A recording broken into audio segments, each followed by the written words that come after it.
Bonġur lil kulħadd u nistedinkom għal dan il-webinar ta' Ġemma illi llum se jkun dwar kif aħna nistgħu ngħinu biex il-workforce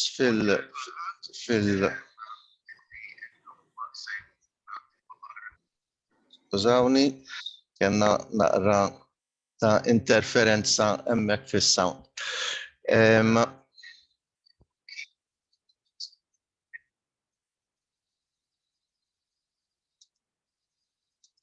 Jidher li hawn xi problemi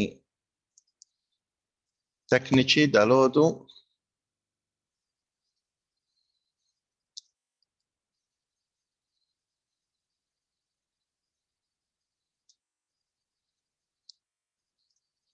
Skużawna sakemm insibu x'inhi hija l-problema.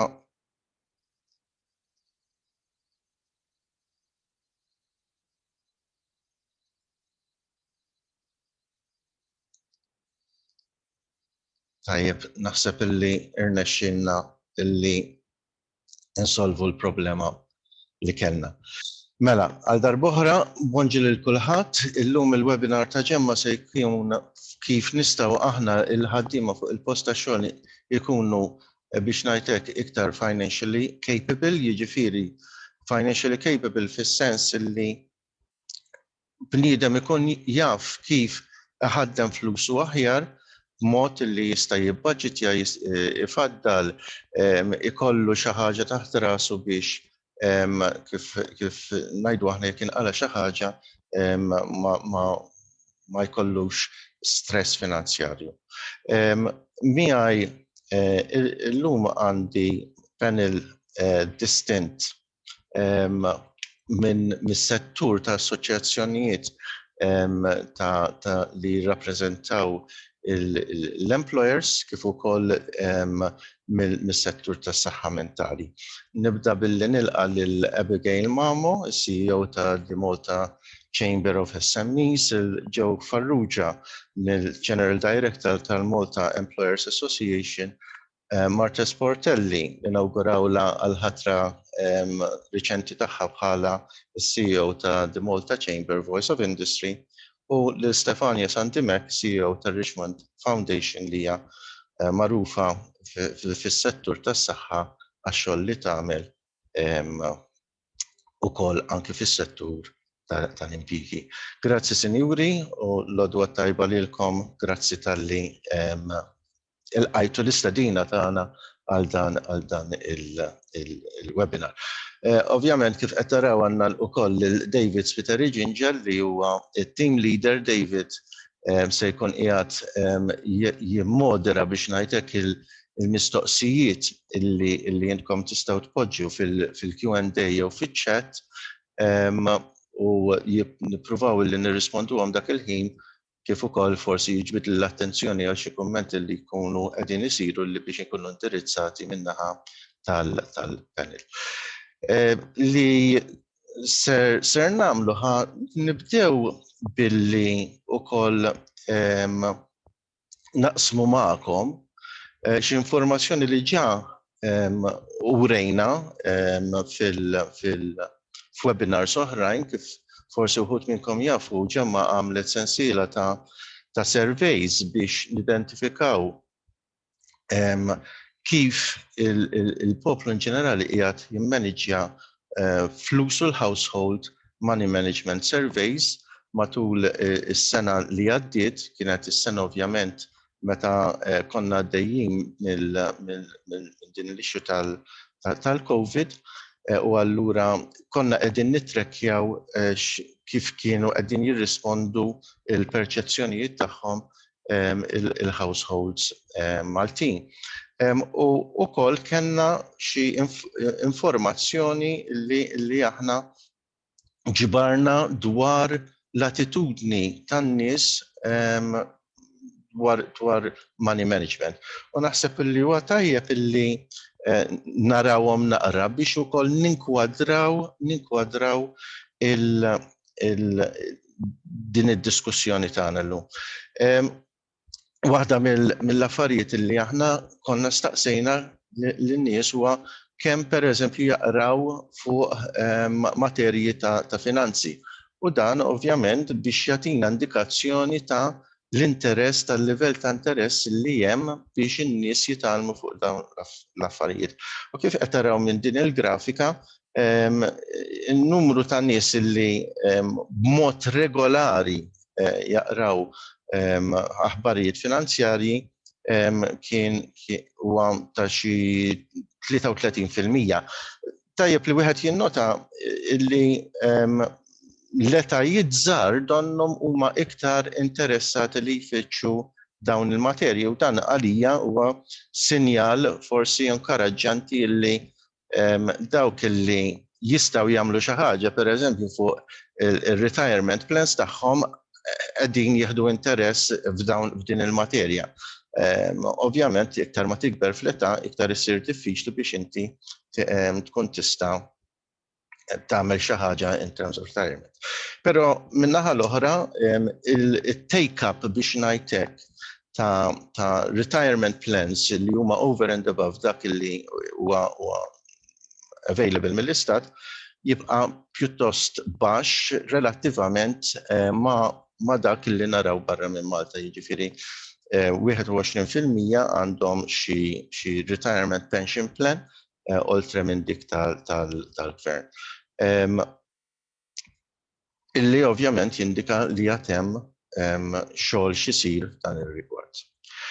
Meta niġu fuq knowledge on money matters imbagħad kif qed taraw din il-grafika titrekkja ir-responses li kellna matul dawn il-perjodu ta' 5 or 6 surveys u għalkemm hemm dik il-varjazzjoni wieħed jista' jinnota li pretty much dawk li qed iqisu ruhom li jafu fuq il-materja either highly knowledgeable or quite knowledgeable huwa xi 56%. Però ovvjament dak ifisser li għandek 44% li qegħdin jgħidu ma nafu xejn u dak huwa perċentwal għolja ħafna. Kurzità provajt nara minn Malta kemm isiru web searches pereżempju fuq dawk it-topics. U għażilt dawn il-5 terms: pensions, investing, budgeting, retirement u financial wellness. Li tistgħu taraw hi li meta tidħol fuq il-livell huwa pjuttost baxx dan huwa vera relattiv, però fuq is-suġġett propju ta' financial wellness prattikament m'hemm xejn. Din mhix xi ħaġa stramba meta tqis pereżempju tagħmilha on a worldwide basis. Issib li hemm interess, però f'dak it-terminu financial wellness huwa baxx. Jekk titfa' wkoll financial capability jew dawn it-termini l-oħra r-riżultat ma jinbidilx wisq. U dan juri allura li il-livell ta' interess li hemm f'dawn il-materji huwa pjuttost baxx. X'hemm diversi studji illi stabbilixxew link bejn il-fatt li jekk bniedem mhuwiex financially capable, dan jikkrea financial stress illi mbagħad ifisser ukoll problemi in terms of mental health. Jiġifieri hawnhekk jiena qiegħed nikkwota xi studji sfortunatament informazzjoni f'dik li hija relatata ma' Malta ma stajtx insib, jiġifieri fejn wieħed qiegħed jillinkja financial capability ma' financial stress and hence mental wellness. Però saru diversi studji dan kien qed jiġi kwotat hawnhekk meta study li ġie ppubblikat fil-Clinical Psychology Review fejn sab link bejn il-livell ta' ta' dejn li wieħed ikollu u mental disorder, depression, suicide, problem drinking u drug dependence.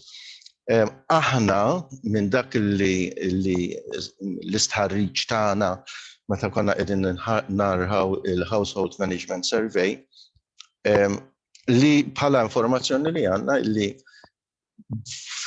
dak il-proporzjon ta' nies li jinkwitaw dwar il-futur u l-finanzi tal-futur huwa madwar 44%. Kif qed taraw beda nieżel ovvjament dak il-bidu tiegħu kien fi żmien il-bidu tal-COVID u jidher illi l-affarijiet bdew jimpruvjaw bħala perċezzjoni meta jissu bdejna naraw naqra dawl minħabba l-COVID. Però, again, il-livell huwa mhuwiex insinifikanti, jiġifieri anki jekk qegħdin naraw din l-uptick biex ngħidlek minħabba li l-iżviluppi fil-COVID, 44% tan-nies li jinkwetaw mhuwiex huwa sinifikanti. Biex wieħed jinkwadra allura x'qiegħed jiġri hawnhekk din il-grafika forsi turi iktar l-effett li mental health problems ikollhom mbagħad jikkreaw diffikultà finanzjarja li mbagħad tikkrea stress u ikollok psychological u terġa' mbagħad tkompli taggrava il-mental health problems. Jiġifieri dan huwa ċirku vizzjuż u jekk wieħed allura jinqabad fih kif jista' jinkiser. Però ta' stant ieħor wieħed jista' jara li anki jekk m'hemmx mental health problems allura u jinqabad f'diffikultajiet finanzjarji għax mhumiex daqshekk financially capable, this causes stress, it creates psychological effects and then leads on to mental health problems. Xi studji oħrajn dawna ġejjin mill-Ingilterra fi żmien li Theresa May kienet Prim Ministru hija inkarigat il-Stevenson u Farmer biex jagħmlu review ta' mental health fl-Ingilterra u huma wkoll ħarsu b'mod speċifiku lejn l-effett ta' financial capability biex ngħidlek għandu fuq mental health. U dak waħda mill-affarijiet li sabu u li dawk in-nies li qisu ruhom bħala financially capable kien hemm 41% minnhom illi rrapportaw almenu sinjal wieħed ta' poor mental health. U dan jibqa' tila sa 67% minn dawk li jkunu qegħdin jiffaċċjaw xi diffikultà finanzjarja. Cost of the employers huma stmawh għall-Ingilterra bejn 33 u 42 biljun lira fis-sena. Biljun lira fis-sena li jiġi minn diversi affarijiet. Minn naħa studju ieħor salary finance stmaw illi financial stress jikkawża lill-employers 13 to 17 cost them 13 to 17% of the total salary bill fis-sena ġewwa l-Ingilterra. Fil-waqt illi il-Vitality Rand Report dawn illi they run biex ngħidlek a contest ġewwa l-Ingilterra for the healthiest workplace. Waħda mill-affarijiet illi sabu illi about 8 productive days were lost due to money worries. Jiġifieri li qegħdin nagħmlu hawnhekk huwa nuru illi hemm links, hemm impatt sinifikanti. Sfortunat din id-data mhijiex lokali imma kellna nħarsu l-barra, però hemm biżżejjed affinità anki mal-livell ta' nies li jinkwetaw fuq il-flus hawn Malta meta tikkomparah ma' pajjiżi barra illi etik biex ngħidlek ċerta konfidenza illi dawn din mhijiex sitwazzjoni li hija aljena għal xtutla. U l-mistoqsija allura li qegħdin impoġġu hija din. Kif jistgħu l-employers jgħinu biex l-impjegati tagħhom ikunu financially capable. U naħseb illi forsi tajjeb nibdew ukoll.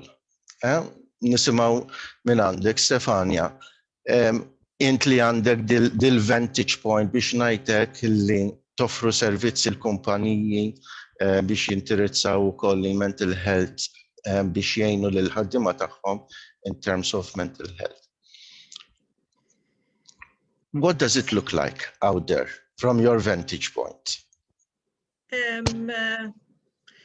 Naħseb isu l-ewwel kumment illi forsi tajjeb illi nagħmlu illi ħafna nies jiġu għandna firxa wiesa ta' issues u financial issues mhumiex fuq net tal-lista. Jiġifieri n-nies ma jiġux għandna għax qed jinkwetaw fuq il-flus. Tajjeb, jiġifieri jista' jkun għaliex isu l-emozzjonijiet u l-istress illi immorru bihom għand professjonisti ta' saħħa mentali mhux neċessarjament dejjem we equate them to money. Naħseb kultant taqas nirrealizzaw illi financial stress is part of our problem biex ngħidlek. In-nies jiġu pereżempju għax għandhom problemi bir-relazzjonijiet. U mbagħad inti tibda tiskopri, tinduna illi parti mill-istampa għax ħafna nies ikollhom sitwazzjonijiet komplessi. Daw li issues in-nies ma jiġux bi problema waħda. Għax inti bħalma urejt dak iċ-ċirku kull diffikultà, kull sfida oħra għandha ċ-ċirku tagħha li jidħlu f'xulxin. Allura naraw diversi sitwazzjonijiet illi però mbagħad meta nibdew inħaffru ftit iktar fil-font jibdew iva ħirġin il-financial issues, tajjeb illi nsemmu illi financial issues ma mhumiex neċessarjament relatati mal-faqar. Ġifieri inti jista' jkollok nies li għandhom paga tajba illi xort għandhom financial issues, jew għaliex pereżempju daħlu f'arranġamenti pereżempju loans li huma kbar ħafna u over the longer period daw ma felħux isostnuhom għax ma jkollhomx pereżempju nifs, inti ma jibqalek xejn, kollox ibbaġġitjat bl-eżatt. So if something goes wrong, then you have a problem. Or if you don't allow yourself enough spare cash for a bit of a treat on the side. A good salary can still be part of a financially stressful situation. Mbagħad għandek in-nies illi għandhom pereżempju l-pagi illi ma jlaħqux, illi jinnaf pereżempju illum kont qed nara kemm l-għoli tal-ħajja kien pronounced matul l-aħħar xhur. Ovvjament min qabel ma għolit il-ħajja kien ilaħħaq bl-eżatt, iċ-ċansu li llum ħajlaħħaq inqas. U għandek ukoll aspett ta' relattività. Inti financial stress mhuwiex biss illi inti tikkopja għax ikollok xtiekol, eċċetera, imma inti dejjem ħatkun qiegħed qabbel lilek innifsek ma' in-nies ta' madwarek. Jiġifieri jekk taħdejk teffordja forsi ħanejt ħmerija imma jew xi ħaġa bażika, jekk taħdejk li tfal jirnexxila tixtrilhom yogurt ta' barra u inti dak ma teffordjax, that for you will start making an impact on you. Jekk it-tifel ta' oħtok għandu żarbun tad-ditta u t-tifel tiegħek iridu, inti taf li mhux bil-forsi kollu, l-importanti li jkollu żarbun komdu u tajjeb. Imma jekk ukoll lilek ħadd affettwak u dawn in-naqriet ħajamlulek financial stress li jibda tiela u bil-mod il-mod over the longer term jaffettwak. Thank you, Stefania. Ħandur fuqkom Joe Martes. Mill-perspettiva tal-employer. Is this an employer issue? Is it an employee issue? What's your perspective on that? Nibda b'Martes, għax naf li Martes il-ħin tagħha huwa limitat illum ukoll. Grazzi lilkom kollha, ħadd pjaċir ħafna wkoll nisma' l-analiżi pjuttost dettaljata li tat Stefania. Fejn spjegat what causes financial stress, u naħseb aħna li rridu nagħmlu li nibdew minn hemmhekk.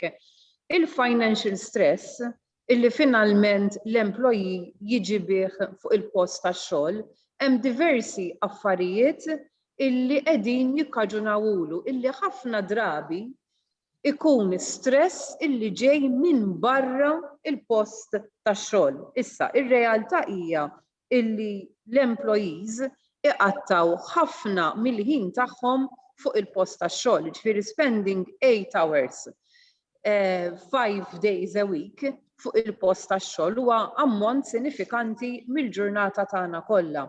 U naħseb illi importanti wkoll illi wieħed japprezza l-fatt illi l-employer qed jieħu fuqu mhux biss il-financial stress tal-employee, imma għandek ukoll livelli oħra ta' stress, għandek emotional stress li jista' jiġib miegħu mid-dar, ġieli jkollok ukoll psychological stress li jkun qiegħed jiġi ikkaġunat minn affarijiet oħra, u dan kollu kemm hu ikollu impatt fuq l-employer innifsu. Għaliex kif spjegaj tajjeb ħafna inti fis-slides illi jurejtna l-ewwel, dan inaqqas il-produttività u huwa a cost on the employer. Ġifieri li kieku kellna inkunu ċari u onesti magħna infusna, financial stress in itself and any type of stress li ikollu l-employee, it is a hidden overhead għall-employer. Però mill-banda l-oħra dwar il-mistoqsija tiegħek jekk din hijiex problema tal-employee jew hijiex problema wkoll tal-employer. L-ewwel nett naħseb illi jekk noħduha mill-lat uman illi nemmen illi l-maġġoranza tal-employers jagħtu ħafna importanza lill-aspett uman. L-employer qisha bħala problema tiegħu wkoll. Però anka li kieku ma jaraħix minn aspett uman, il-fatt li għandha impatt daqshekk qawwi fuq il-produttività tal-entità nnifisha, anka fuq il-cash tal-kumpanija, fuq il-profitability tal-kumpanija, trid jew ma tridx bil-fors trid tagħtiha l-attenzjoni meħtieġa. U nemmen illi l-employers jagħtu każ din, però mhijiex biss kwistjoni tal-employer, naħseb irridu mmorru oltre. Naħseb illi bħala pajjiż irridu naħdmu biex l-ewwel nett nagħtu sostenn lill-employer biex ikun jista' jdaħħal iktar inizjattivi fejn jgħin lill-impjegati tiegħu. Però oltre hekk irridu mmorru back to basics, back to the original, back to minn meta nkunu għadna żgħar. Għaliex kif spjegat tajjeb ħafna Stefania, parti mill-financial stress illi aħna nġibu fuqna inti minn int, parti sostanzjali minna hija imposta mis-soċjetà jew inkella wkoll minn nuqqas ta' għarfien dwar kif tista' timmaniġġja lilek innifsek. Ġifieri jiena ninkwieta ħafna meta nara s-survey illi spjegajt tant tajjeb inti u tara illi younger generation, speċjalment dawk illi ma jkomplux oltre l-iskola primarja, għandhom tendenza ikbar illi ma jagħtux każ il-financial budgeting tagħhom. Iva bħala pajjiż naħseb illi għandna problema and it needs to be tackled. Ma tistax tiġi tackled biss mill-employer waħdu, anzi naħseb għandna nirrikonoxxu ix-xogħol, il-kontribut, is-sostenn illi jagħti l-employer f'dan ir-rigward u rridu primarjament nafsu minn etajiet żgħar, not only at education level, ġifieri mhux it-tagħlim tal-ktieb, imma it-tagħlim milli titgħallmu through practice. U ħanati eżempju sempliċi. M'għandux jaqsam ma' financial stress, però l-paragun huwa l-istess.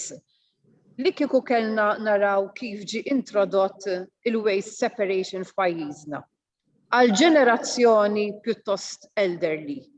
Anka għal nies li huma tal-età tiegħi, jiġifieri in their late 40s, kien iktar diffiċli illi inġibu il-waste separation bħala part and parcel u hija parti awtomatika mill-ħajja tagħna ta' kuljum milli kienet għal younger generation.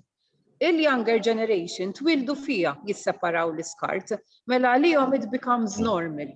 Għalina illi ġiet imposta fuqna meta kbirna ħanajtek, there was a learning curve.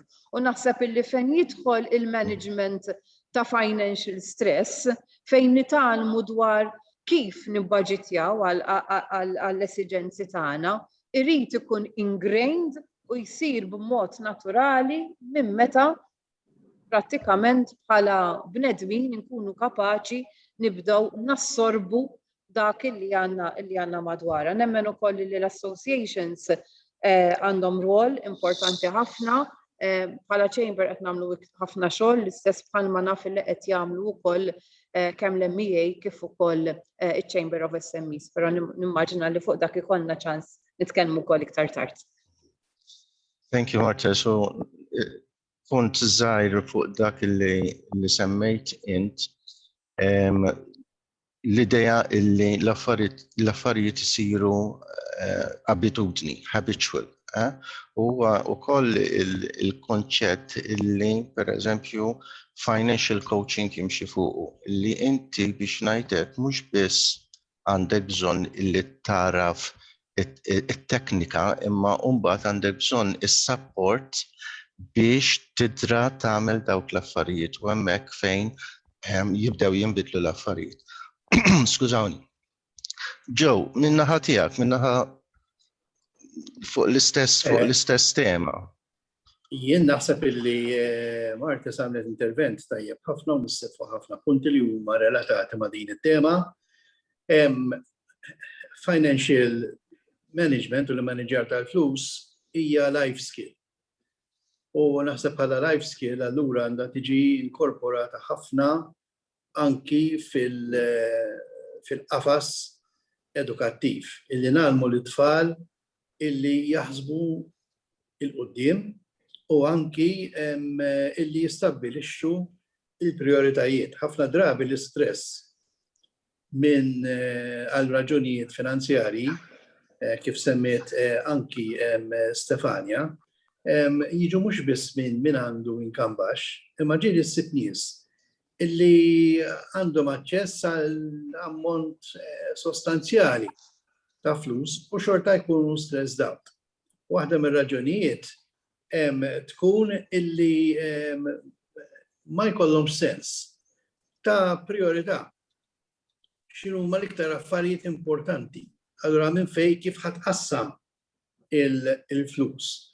Jiena naħseb ukoll illi aspett kulturali illi dieħel inkwetanti huwa dak tal-instant gratification.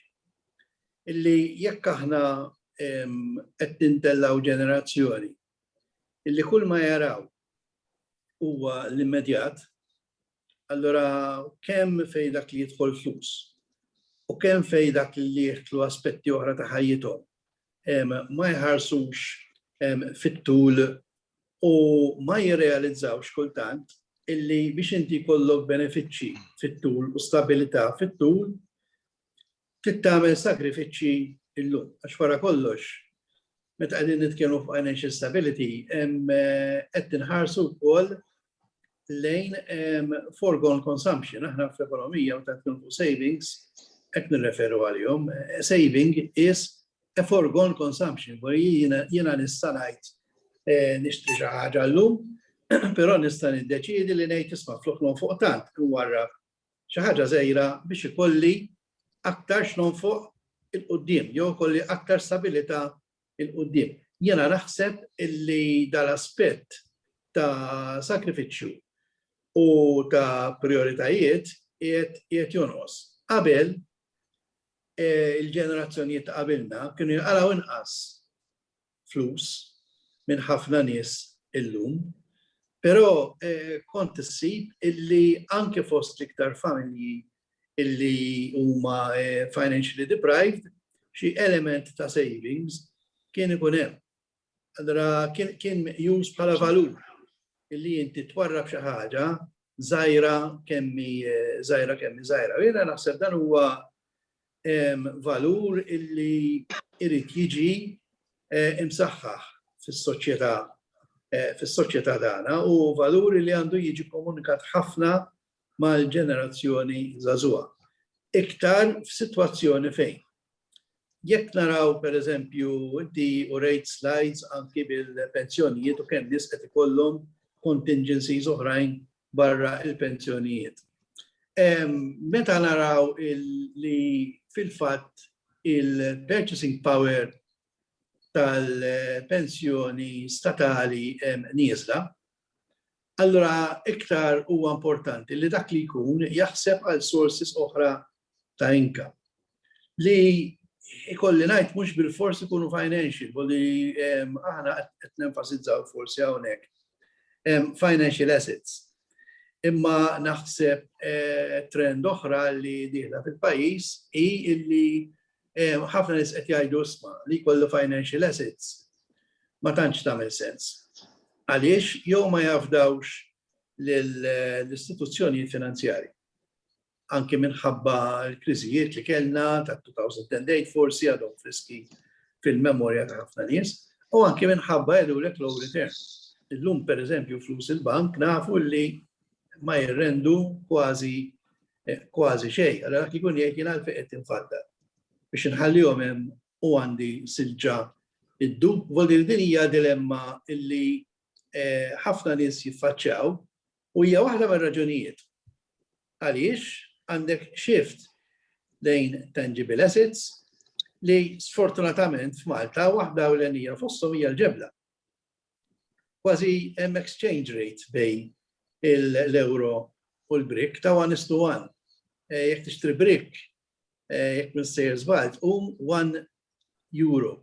Allura inti x'ħadd tagħżel għalhekk għandek 1 euro, ħażhom 1 euro fil-but jew tixtri brick għal biċċa proprjetà. Il-fatt li ħafna nies qed iduru lejn il-proprjetà allura qed ikollha mbagħad konsekwenzi fuq l-ambjent u fuq il-well-being ġenerali u anke l-attractiveness tal-pajjiż. Barra l-fatt illi nies illi għandhom postu jikruh jgħidulek il-return tal-kera fuq il-kapital tal-post huwa iktar għoli milli kieku dawk il-flus kienu financial assets. Allora dawn huma kollha naħseb aspetti li jaffettwaw il-mod kif in-nies qegħdin jimmaniġjaw flushom. Issa fuq il-post tax-xogħol, kull tip ta' stress huwa tankwiet għall-employer, jekk għandu impjegati stressati.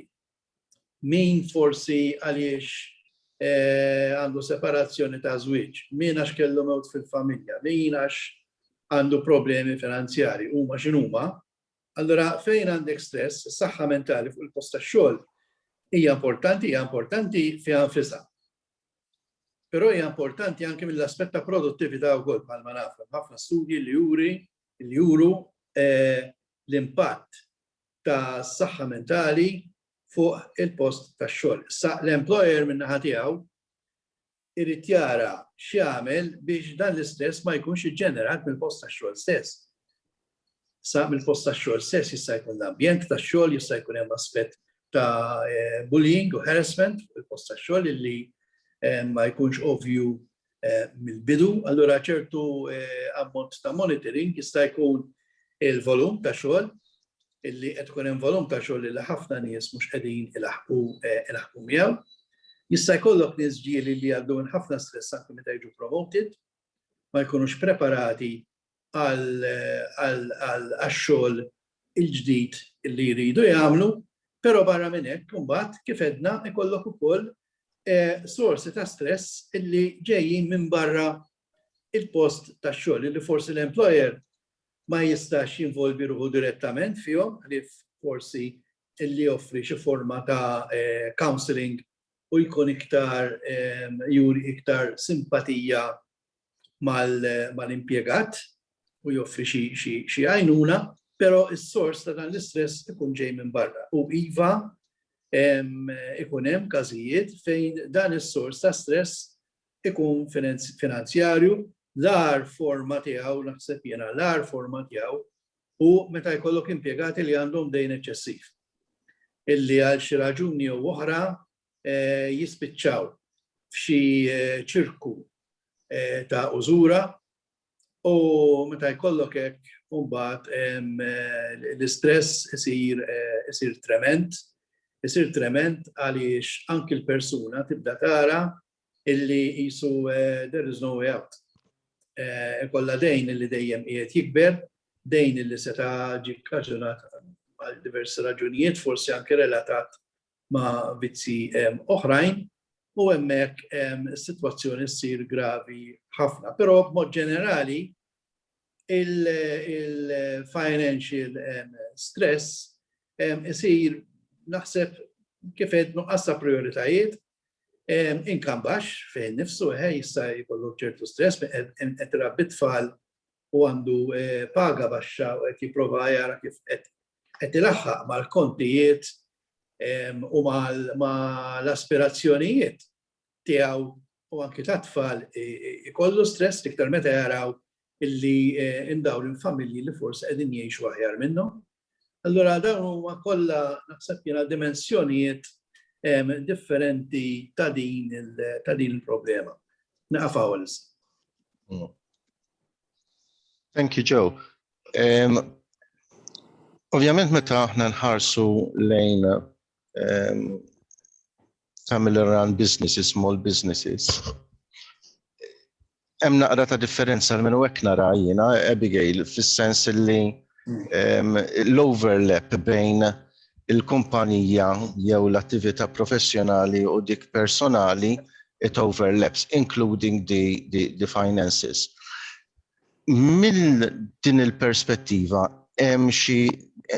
hemm aspetti differenti jagħmel iktar diffiċli biex tiġi trattata, jagħmilha iktar faċli forsi. X'inhu huma l-bżonnijiet ta' small businesses li huma family run?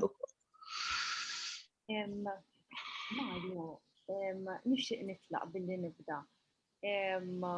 Fuq l-aspett ta' responsabilità ta' din il-problema li qegħdin nitkellmu fuqha.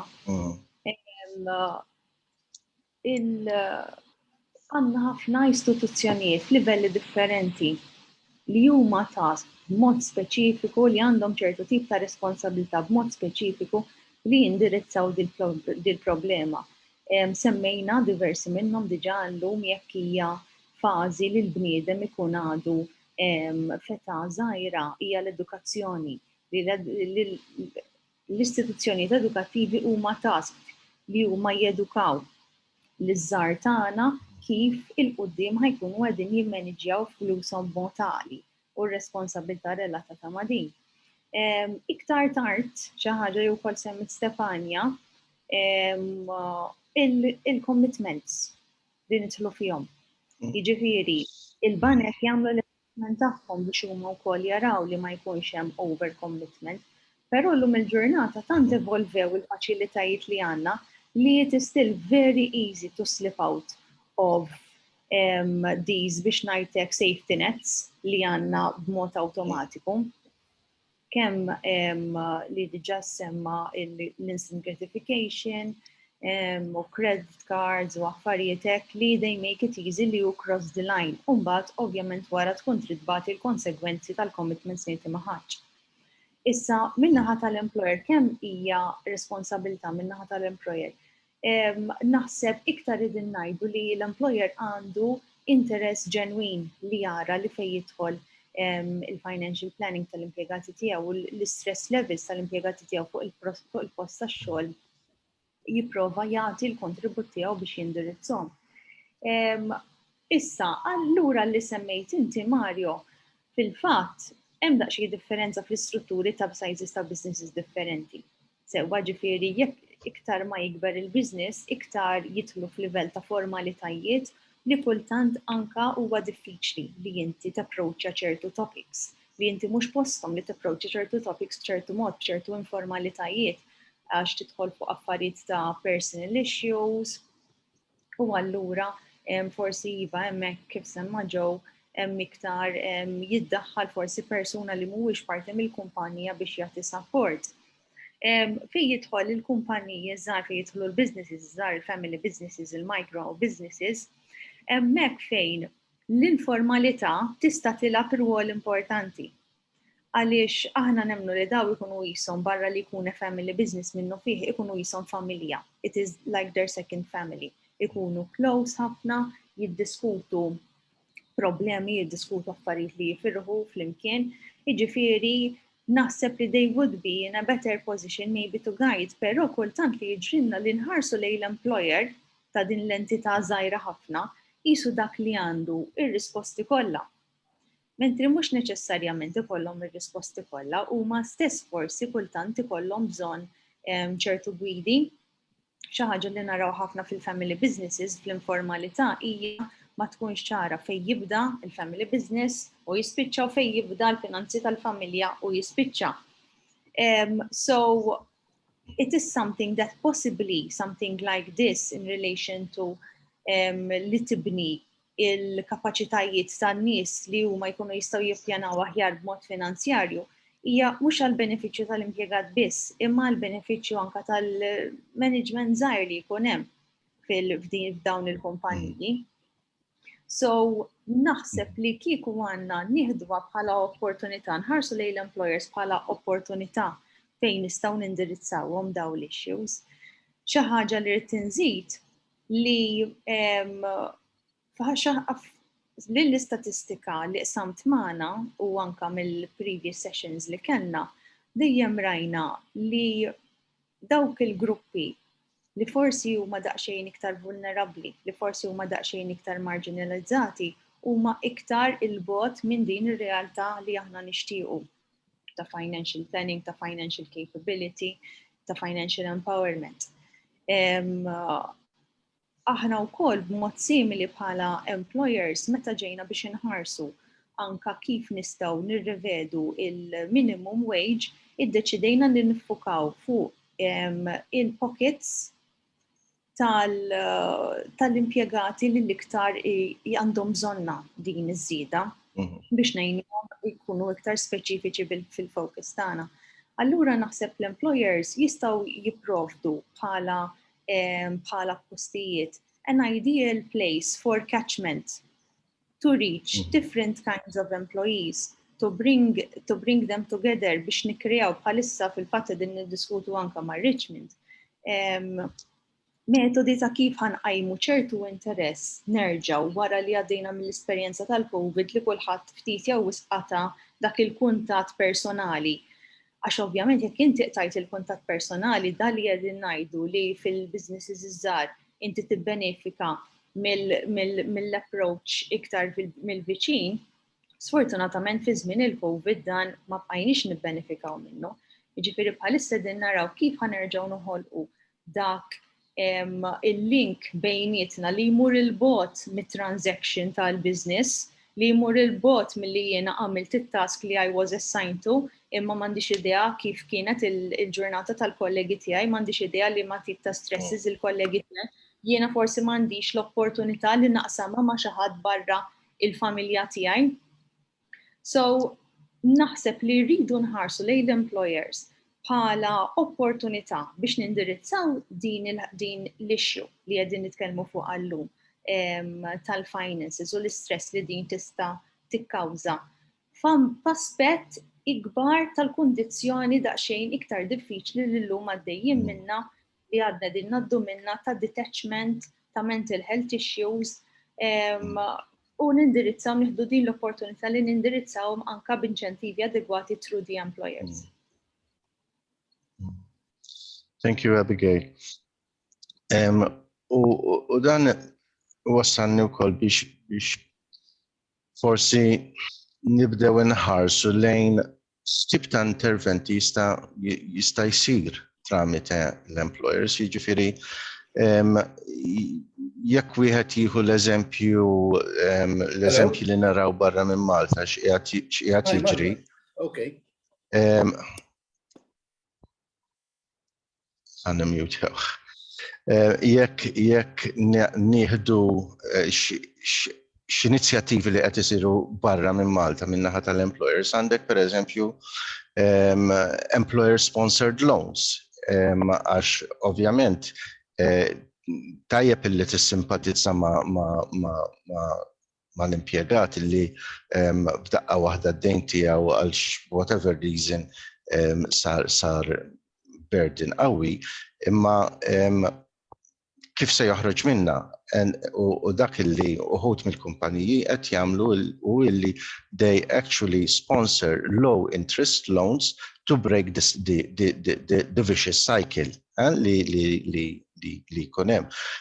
They run financial capability programs, educational programs, u minnu illi hemm responsabilta wkoll illi it-tfal tagħna jiġu edukati u nkatrulhom il-financial capability tagħhom. Però il-fatt jibqa' illi this is the situation that we have despite l-efforts kollha li jsiru f'dan il-qasam. So employers actually run education programs for their besides offering counseling u hekk. Li qiegħed nifhem jiena huwa li pereżempju f'dan l-istadju hemm diversi employers li jarfu illi they need to support their employees, għandhom bżonn jissapportjaw lill-impjegati tagħhom biex jindirizzaw issues ta' mental wellness, ta' mental health. Programmi illi wkoll Stefania u True Richmond joffru. Minnaħa tal-employer lokali, are they in a position to offer this? Jiġifieri huma hemm realizzazzjoni illi jekk nindirizzaw din l-issue tista' twassal għal benefiċċji u qiegħed isir xi ħaġa diġà li forsi ma nafux fiha Martes għax naf illi wasallek naqra l-ħin naħseb hu biex titlaq.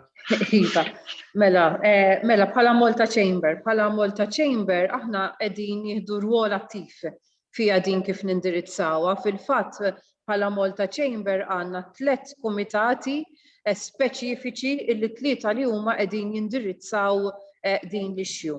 U qegħdin jarawha minn aspett differenti.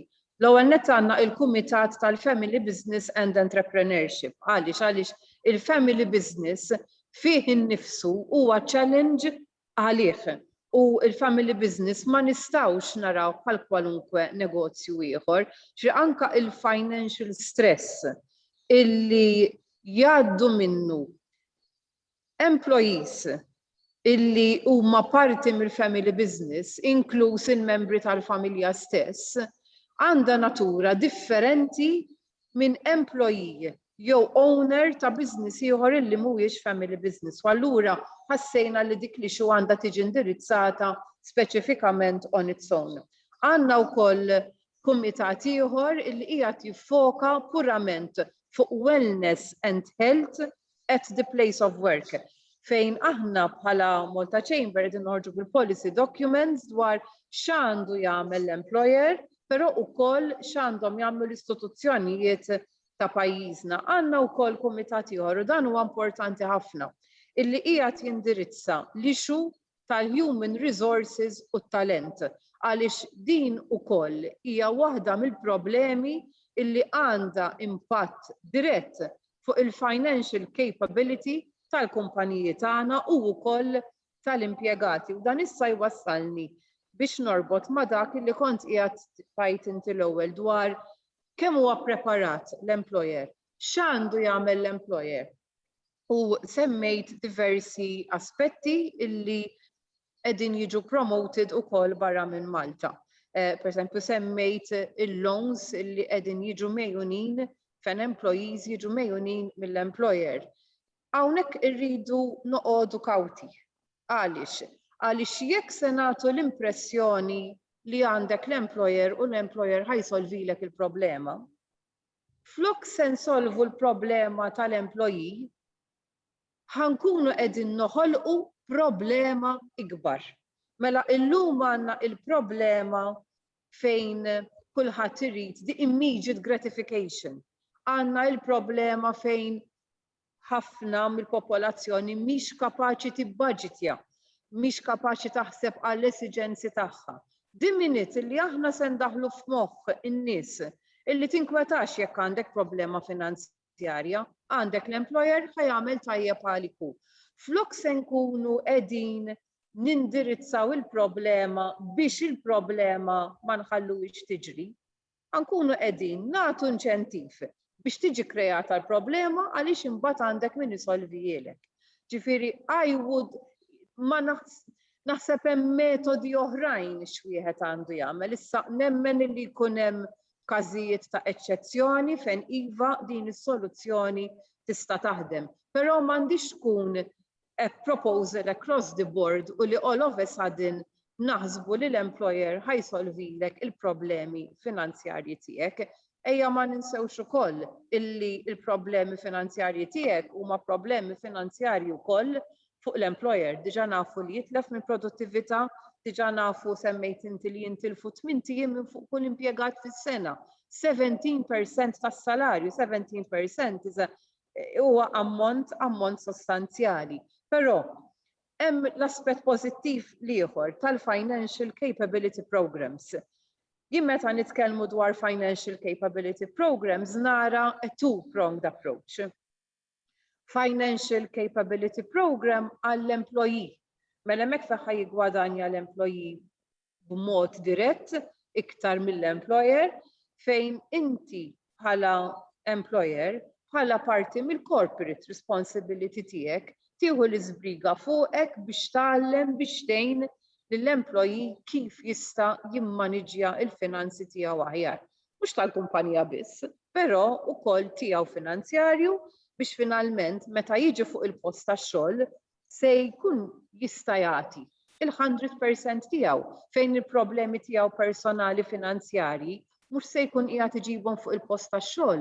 Ejja ma ninsewx illi meta inti jkollok employee illi għandu ixini, dik se taffettwa wkoll lill-employees l-oħra, kemm in terms of appetite biex taħdem, kemm in terms ta' produttività, kemm in terms anka ta' sinerġija bejn iċ-xulxin. Dak huwa l-ewwel aspett tal-Financial Capability Program, però mbagħad qed nara wkoll potenzjal għal Financial Capability Program ġewwa l-kumpaniji innifshom. Bħala Malta Chamber qegħdin inħossu illi anke meta nitkellmu mal-membri tagħna illi hawn lakuna kbira ta' skills, speċjalment ta' all-rounders. Mela, ħanieħu eżempju partikolari. Ejja nassumu kumpanija tal-pharmaceuticals fejn inti għandek bżonn is-sales reps. Mela inti jrid ikollok knowledge farmaceutiku, però jrid ikollok ukoll il-flair tas-sales. U importanti u hawnhekk nemmen fejn hemm potenzjal qawwi wkoll għal financial capability programs għal kumpaniji fejn il-kumpaniji jistgħu jużaw dawn it-tip ta' programmi biex jagħtu dak l-iskill illi l-impjegati tagħhom illum m'għandhomx.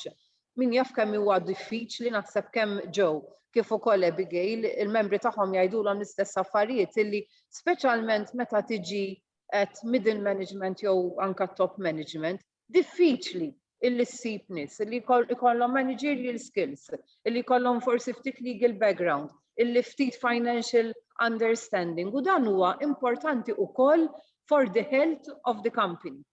Issa hawnhekk nemmen ukoll fejn hemm potenzjal ukoll biex il-gvern u l-employers ikomplu jaħdmu flimkien anka istituzzjonijiet bħalma huma Richmond Foundation biex kumpaniji illi qegħdin jarfu din ir-responsabilità qed joħduha fuqhom din ir-responsabilità jiġu il-kelma mhux ippremjata, però jiġu rikonoxxuti tal-effort illi qegħdin jagħmlu u il-good practices tagħhom irridu nużawhom biex inrabbu kultura aħjar fejn jidħol il-financial management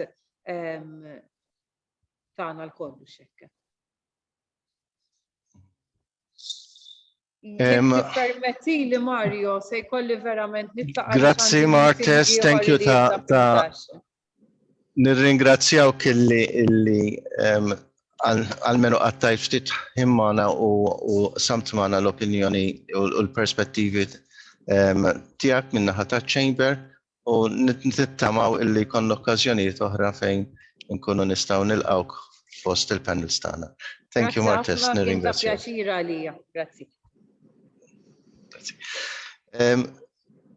Joe, qed nitkellmu dwar min-naħa tal-employers x'jistgħu jagħmlu u hemm x'hemm bżonn biex huma jkunu biex ngħidlek xprunati li jagħmlu xi ħaġa fuq din is-sitwazzjoni jekk taħseb li għandhom jagħmlu xi ħaġa.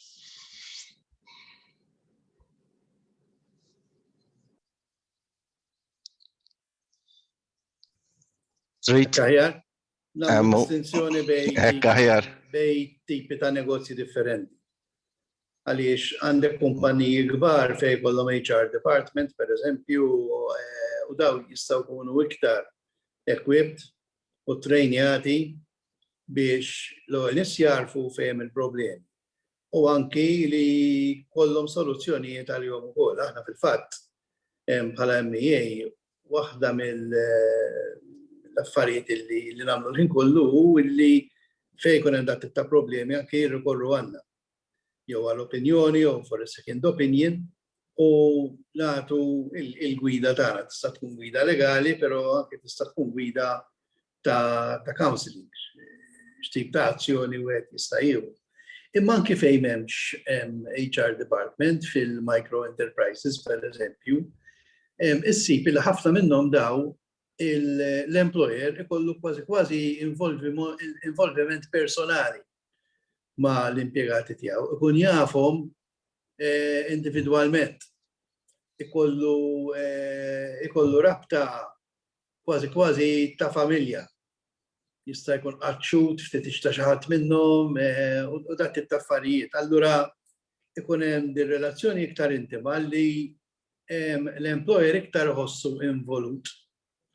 U għaw fej nisimgħu ħafna stejjer ta' għajnuna, anki għajnuna finanzjarja lill-impjegati, xi ħadd li ġie daru mal-ħajt u qabel l-employer jgħidlek isma' dan ilu jaħdem miegħi 15-il sena, naf is-sitwazzjoni tiegħu x'inhi u ħanisilfu ċertu ammont ta' flus. Dawn l-affarijiet nisimgħu bihom, ikun hemm ħafna stejjer hekk f'Malta. Ma jiġux pubbliċitizzati naturalment, ma narawx ħafna dwarhom fil-gazzetti, però jiġru żgur. U hemmhekk f'ħafna każijiet ikun hemm il-ġudizzju tal-employer hekk għandux jinvolvi ruħu jew le. U jekk ħajinvolvi ruħu, kif ħajinvolvi ruħu b'tali mod illi jissalvagwardja l-interessi tiegħu. Imma anki ikun qed jgħin l-impjegat. Għax ġieli li tagħti loan laqqas jgħinuna, anzi f'ċertu ċirkostanzi tista' tkun għar. Jekk impjegat għandu bżonn loan għax għandu l-bidu tal-logħob, jekk inti ħaddih il-loan, is-sitwazzjoni ħadd tkun għar għax dan ma jilagħbu. Jekk xi ħadd għandu bżonn loan, però għaliex rid jibgħat it-tifel tiegħu xi kors barra minn Malta. U jixtieq ħallaslu parti mill-kors jew xi accommodation jew xi tip ta' spejjeż li huma relatati dik hija storja oħra. Allura ikun hemm ħafna minn daw it-tip ta' stejjer li jiġu indirizzati on a case by case basis. F'kumpaniji kbar ukoll, imma f'kumpaniji kbar iktar huma hija kwistjoni ta' policies, hija kwistjoni ta' training li ġiri jsir mal-impjegati u anki mal-management, allura l-approach jista' jkun differenti. Okay? Bej kumpanija oħra. Jekk nieħdu ġemma pereżempju, ġemma tagħmel tieħu ħafna inizjattivi u tagħmel ħafna interventi. Primarjament indirizzati lejn udjenza żgħira fejna fina. Interactive play li tintwera f'skola sajf biex tallem l-tfal dak li kif wieħed ifaddal pereżempju, kompetizzjonijiet, anki saret kompetizzjoni letterarja biex jiġi żviluppat kontenut fuq dan il-qasam.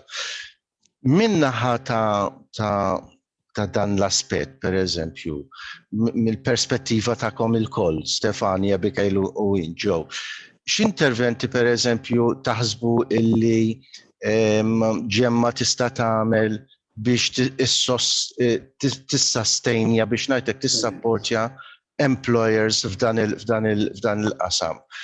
Fejna fina, Susan kitbet inna pereżempju li barra isiru brown bag lunches, presentations waqt il-lunch break fuq dawn l-affarijiet. Hemm programmi li huma iktar strutturati ta' istruzzjoni. Kif taraw minna, jista' jkun hemm programmi flimkien, jista' jkun hemm xi ħaġa li tixpruna din il-ħaġa li tkattar ukoll forsi iktar rikonoxxenza jew sensitività lejn l-issue min-naħa tal-employer fis-sens li ġaqjat jindirizza f'ħafna każijiet l-issue ta' mental health biex jissapportja il-ħaddiema tiegħu, però hemm stadju qabel fejn forsi jista' jevita wkoll u jgħin f'dan il-qasam. Kif tarawha?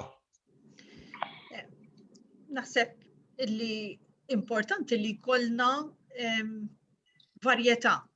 Għax kif qegħdin ngħidu hemm minnu sensittiv, hemm minnu inqas, jiġifieri l-ewwel ħaġa li tiġini f'moħħi jiena kieku hija lista ta' dak li diġà jeżisti. Aħna f'dal pajjiż għandna tendenza li jkollna ħafna riżorsi u ma nkunux nafu bihom, ma jkollniex aċċess għalihom minħabba nuqqas ta' informazzjoni. Allura l-ewwel ħaġa li tiġini f'moħħi kieku kellha issir isu xi forma ta' resource list. Ta' isma' jiena fejn nista' nsib għajnuna, x'inhuma dawk is-servizzi jew il-faċilitajiet li jistgħu jgħinuni. U din tista' tiġi ċirkulata mill-istituzzjonijiet ma' nies li jistgħu jkunu interessati. Però mbagħad naħseb illi anki aħna flimkien għandna bżonn nedukaw ruħna biex inkunu nistgħu nissapportjaw il dawn l-employers aħjar. Pereżempju Richmond diġà tissapportja lil klijenti tagħha mhux biss dawk li huma impjegati u jiġu għal servizz bħala impjegati ta' kumpanija, imma anke ħafna nies li huma klijenti diretti tagħha. Għaliex budgeting u financial planning is one very important aspect of managing your mental health. Jista' jkun, illum jiena qed nikkonkludi illi fost is-servizzi li aħna nipprovdu lil kumpaniji, training fuq mental health, fuq stress management, fuq this could be a new area where we develop information of how taking care of your financial well-being can safeguard your mental well-being. U allura naħseb u forsi anki ukoll Stefania il-bżonn li ssir ċerta riċerka fuq dan is-suġġett għax kif semmejt jiena ma stajt insif biex naraw eżattament x'inhuma l-issues għax billi qegħdin naraw dak illi qiegħed jiġri barra minn Malta u nemmnu illi hemm ċerta correlation ma jfissirx lanqas illi huwa eżatt l-istess. Allura wieħed irid ukoll jaraf biex kif x'se jindirizza proprju. Fil-fatt Richmond diġà għandha research illi tagħmel mal-kumpaniji to measure the well-being of the employees. Namluħ ma' kumpanija oħra tar-riċerka huwa pjuttost wiesa, jiġifieri jeżisti xi data, imma it is very much in raw form. So we would need to analyze that. Again, hija xi ħaġa li llum nistgħu ngħidu isma' hemm bżonn li din issir. U għalhekk qed ngħid illi aħna permezz ta' daw il-kollaborazzjonijiet nedukaw lil nfusna kif aħna wkoll nistgħu nissapportjaw lill-kumpaniji. Jiġifieri diġà qed tagħmlu xi ħaġa tajba f'dan rigward, so proset. Le, jekk jirnexxina nikkonvinċuk illi parti mid-riċerka li tagħmlu tibdew tindirizzaw din l-erja wkoll, naħseb illi nkunu ukoll għamilna pass kbir f'dan il-qasam. Min-naħa tiegħek, Abigail, kif x'tip ta' support għandu bżonn iċ-chamber biex jgħin lill-membri tiegħu f'dan l-aspett? Kemm lilhom bħala biex ngħidlek business owners, però wkoll bħala ħanużal pater familjas biex ngħidlek fejn qegħdin nitkellmu fuq kumpaniji żgħar fejn għandek dawn il-connections daqshekk qawwija. Mario, jiena naħseb li aħna ħafna mix-xogħol li nagħmlu naraw how to get business engagement sewwa. How to get the employees within the business engaged. Dawn ikunu biża ħafna jkunu għaddejjin b'rutina maġla immens, ħafna mill-membri tagħna għandhom format żgħar, allura ikunu jack of all trades jagħmlu ftit minn kollox. To shift their focus on something like this, irid ikun hemm skuża tajba, ħanajdu hekk. Jiġifieri, I am not seeing li tmur b'topic tgħidilhom isma' tkunu interessati li pereżempju tihostjaw just talk fuq dan is-suġġett, naħseb kemm min-naħa ta' min iħaddem u kemm min-naħa tal-impjegati tiegħu naħseb ikun hemm livell ta' interess daqsxejn baxx. Allura naħseb li we need to package it wisely, and that is where the support would be necessary. Naqbel ħafna ma li qalet pereżempju Suzanne li qalet bring people together. For the sake of bringing them together, for the sake of enjoying themselves together. And then include something related to this, to initiate a bit of interest. Ovvjament, inti il-persuna li potenzjalment għaddej minn livell ta' stress relatata ma' din is-sitwazzjoni jista' jkun li minn tista' tagħmillu id-differenza kollha tad-dinja għax it-tip ta' intervent li jkollu bżonn ikun ikbar minn hekk. Però you would initiate the start of it. Min hemmhekk jista' jkun jirrealizza li forsi għandu bżonn jitkellem ma' xi ħadd, li forsi għandu bżonn ċertu tip ta' support biex jgħinuh jimmaneġġja ċertu għażliet aħjar jew inkella joħroġ minn ċertu sitwazzjonijiet ta' diffikultà. Starting it from a bit of an informal setting. Jiena niftakar hija waħda mill-lessons li tallimt meta attendejt il-Mental Health First Aid course li jagħmlu Richmond Foundation, how to start going into something that might be very sensitive, that might be very personal, and approaching it from an informal setting. So I think bringing people together, finding a very good excuse to doing something like this is important. Plus, naħseb li hemm inċentivi li jistgħu jgħinu l-businesses ukoll biex ikunu jistgħu jieħdu il-ħin mill-ħin tagħhom jgħidu iva, isma' anke l-gvern qed jinkoraġġini biex jiena nalloka ftit spazju fir-rutina tagħna hija xi ħaġa li kollha ħanigwadanjaw minnha, inkluż aħna bħala business. So some kind of an incentive in that direction. Plus li mbagħad hemm skemi ukoll illum il-ġurnata li huma available mhux speċifikament ma' financial planning fil-preżent, ma' financial planning għal-futur tal-pensions. Sewwa li Malta bdejna naraw bidu ta' leġiżlazzjoni li tiffavorixxi dan it-tip ta' planning relatat mal-pensjonijiet at business level, blajnuna fit-taxxa u affarijiet oħra. Però it-take-up għadu naħseb żgħir speċjalment imbagħad fil-sizes tal-membri tagħna. So hemmhekk fejn forsi nistgħu noħolqu sinerġija daqsxejn iktar holistika. Sfortunatament il-businesses kifet, they are very busy u iktar ma jkunu żgħar, iktar huwa diffiċli li inti you engage them, li inti tiġbdilhom l-attenzjoni and you on board something like this.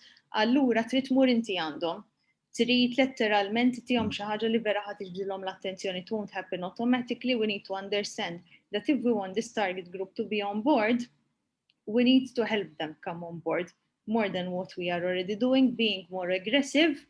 Imma fl-aħħar mill-aħħar naħseb li it will pay us as a country.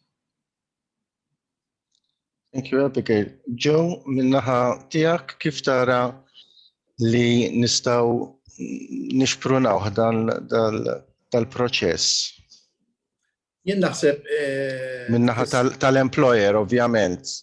kif issemma riċerka hija importanti.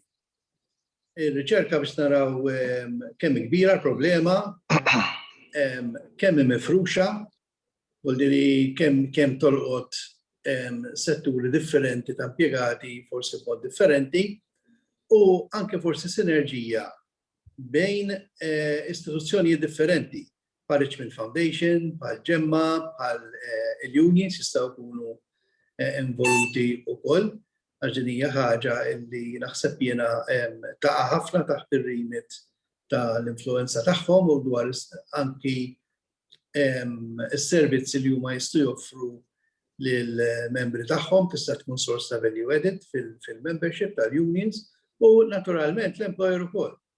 Naħseb fil-każ tal-employer tajjeb li jsir xi forma ta' training ta' taħriġ jew għall-employer jew għall-management qed ngħid jiena fuq kif jista' jiffaċċja sitwazzjonijiet bħal dawn. Kif jista' identifika l-problema, kif jista' jgħin lill-impjegati biex ma jaqgħux f'ċertu tip ta' problemi, jiggwidawhom u wkoll jekk ikun hemm il-problemi kif jistgħu jindirizzaw. Naħseb hemmhekk li jsir xi element ta' training jista' jħalli ħafna ġid. Thank you. Grazzi, Joe. Xi kummenti tal-aħħar, kumment tal-aħħar min-naħa tagħkom. Stefania, l-ewwel pass li se tieħu wara dan il-webinar. Ħanimbotta. Iktar jibdew ġejjin idejat. Xi ħadd ukoll tella kumment dwar ir-riċerka illi Richmond kienet qed tagħmel dwar COVID. And it is quite timely bħalissa ħanaddu għat-tieni fażi. Issa li n-numri kkalmaw ir-riċerka ħatgħaddi qed nagħmlu xi tibdil u hija idea tajba illi nippruvaw inħarsu ftit iktar. Kien hemm xi mistoqsijiet li kienu relatati mal-finanzi, però ħankun qed inħares lejn ir-riċerka anki minn din il-lenti. Però żgur illi waħda mill-affarijiet illi Richmond tista' tagħmel huwa tħares lejn dal-aspett anki fit-taħriġ illi tipprovdi. Aħna nipprovdu ħafna taħriġ kemm għall-impjegati kif ukoll għall-management. U naħseb illi hemm lok fejn jew aspetti f'taħriġ li diġà huwa offrut u anki forsi l-iżvilupp ta' taħriġ ġdid anki fid-dawl tal-impatt li l-pandemija għamlet fuq il-finanzi ta' ċerti nies, fuq il-finanzi ta' ċertu kumpaniji u allura il-financial management mhux neċessarjament jista' jibqa' dak li konna mdorrijin bih, imma għandna bżonn nieħdu anki miżuri ġodda ta' kif aħna nimmaneġġjaw aħna kollha nimmaneġġjaw il-finanzi tagħna. U żgur li waħda mill-affarijiet li ħannieħu miegħi minn hawnhekk illum huwa inċentiva biex niżviluppaw anki taħriġ ġdid. Thank you, Stefania. Proset. Joe, min-naħa tiegħek. Naħseb topic importanti ħafna, topic speċjalizzat ħafna da. Fis-sens li qed naraw li issa laqas mental health as-such imma aspett partikolari ta' mental health. Allura għalhekk naħseb jiena li l-aspett ta' riċerka huwa importanti ħafna. Riċerka u edukazzjoni.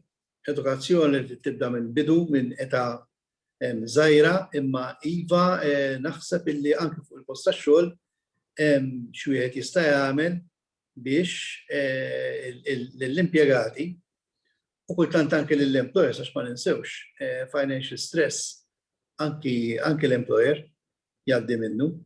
Jekk naħseb Abigail tista' tgħid fejn għandek kumpaniji żgħar u l-employer irid jara kif ħajżhom il-business fil-wiċċ. Allura l-employer għandu ħafna xitlef ukoll u ħafna drabi jkun soġġett għal dat tip ta' stress ukoll. Allura naħseb illi ħaġa li nistgħu nindirizzawha minn angoli differenti. Thank you, Joe. L-aħħar kelma lik, Abigail. L-ewwel ħaġa li ħankomplu nagħmlu hija li nikkooperaw fully mal-proġett Ġemma. Għaliex ħafna lilna u lill-membri tagħna nifhmuha din il-problema minn angoli differenti. Din l-isfida li nippruvaw dejjem indawruha f'opportunità. Barra minn hekk, kif qal ġew sew il-businesses li huma żgħar ħafna jkunu qegħdin iġorru ħafna fuq spallejhom. Meta jidħlu għal ċertu deċiżjonijiet jidħlu għal ħafna commitments ibsin li ma commitments jekk ma jaħdmux sew kif wieħed jantiċipa u rajna skerzi korroħ ħafna jiġru bħal COVID pereżempju li ovvjament wieħed qatt ma seta' jantiċipa daw ikollhom id-dar privata tagħhom marbuta, ikollhom ħafna affarijiet li jikkawżjawlhom stress kbir. Mhumiex affarijiet faċli plus ikollhom ir-responsabilità tal-impjegati tagħhom u tal-familji tagħhom li huma jkunu qegħdin iġorru magħhom. Ġifieri kif għal in-negozji huwa falliment kbir ħafna għalihom, ħafna repercussions.